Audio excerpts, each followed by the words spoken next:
the catch-22 in career change. You need experience to get that job. You need that job to get the experience. This is the topic for today's video blog. So Gaia asks, how can you obtain the relevant work experience needed for a new job if you are not given the opportunity to gain that experience when attempting to transition to a different industry or job with different skill sets? So I love this question. I hear this question all the time. That is the very definition of the catch-22. And here's the trick.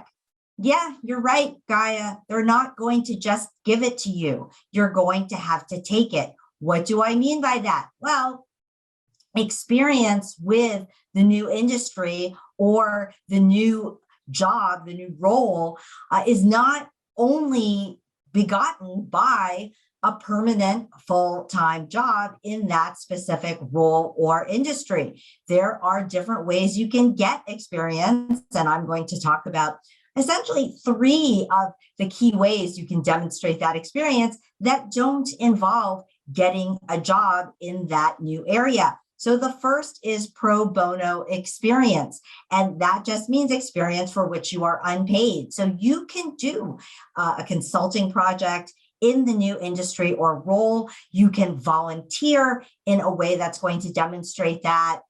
You can do some teaching or do some public speaking. And I actually selected as the graphic for this tip, someone doing some public speaking.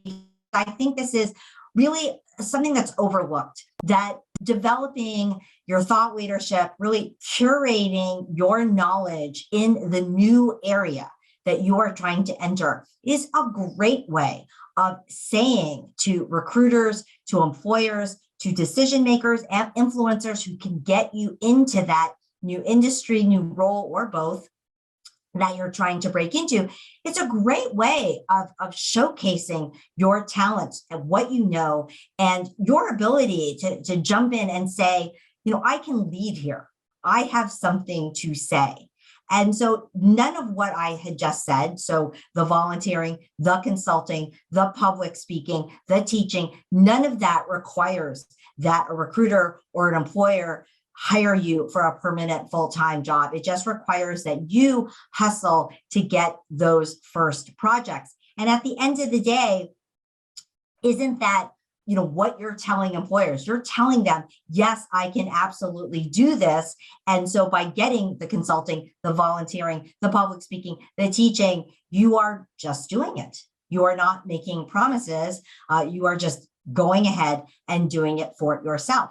Academic experience is another way of demonstrating skills and expertise in an area. Now, it doesn't mean that you have to run off to grad school for whatever your new industry or role is.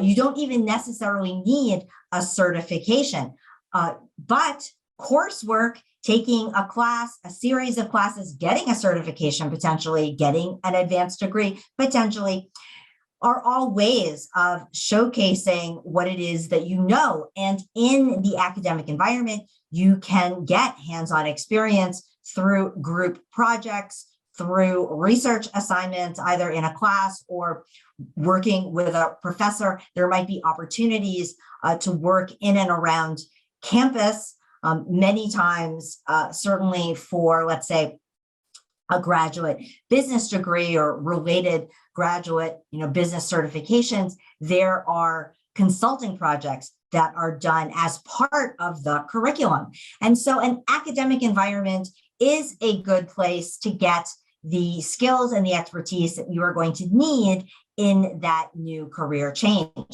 then finally, the 90-day plan, really telling that next employer, what are you going to do the first day, the first week, the first month, the first quarter? How are you going to be productive from day one on the job? Because really, at the end of the day, the employer is choosing between you and someone else who is not a career changer, someone else for whom this industry or this role or both are not new things. And so they're going to want to know why should I hire you over someone who has done this before? And yes, a plan is just that. It's a plan. It's not demonstrated results. It's a promise. But certainly having walked through that plan, you can speak with confidence and you can give the prospective employer some certainty that I am going to add value very quickly. And if they do buy into your plan, and if they can see you in that industry role or both, if they can see you there filling their job, then then they're going to hire you for it, because they're going to say, you know what? This person isn't a career changer. They already know my company. They already know what they're going to do. And so all of these things, having the demonstrated experience through pro bono experience, having academic experience, or just coming up with that 90-day plan, all of these things are around essentially decreasing risk to the employer, because the employer wants to know that they're not going to make a mistake by giving you that chance.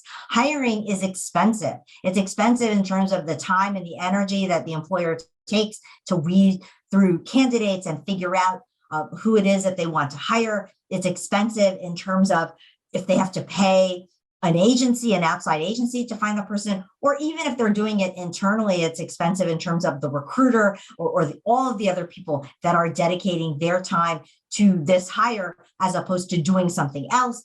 And then there's risk in terms of onboarding the wrong person and essentially the opportunity cost, losing that time of the search, all of the onboarding and those first days on the job to find out that, gosh, this person didn't work out. It's incredibly expensive to hire. And so the employer is afraid to make a mistake.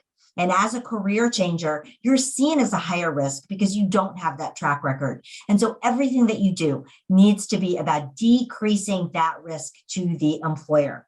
And that's the name of the game, Gaia. It's about getting enough experience, being able to demonstrate enough your skills and expertise so that you can get that first job. Remember, that experience doesn't have to be paid full-time experience. I've given examples of how you can demonstrate that skills and expertise in other ways. So thanks so much, Gaia, for your question. And if you have a question that you'd like to see covered in a future video blog, post it in the comments, or you can find me on dreamcareerclub.com.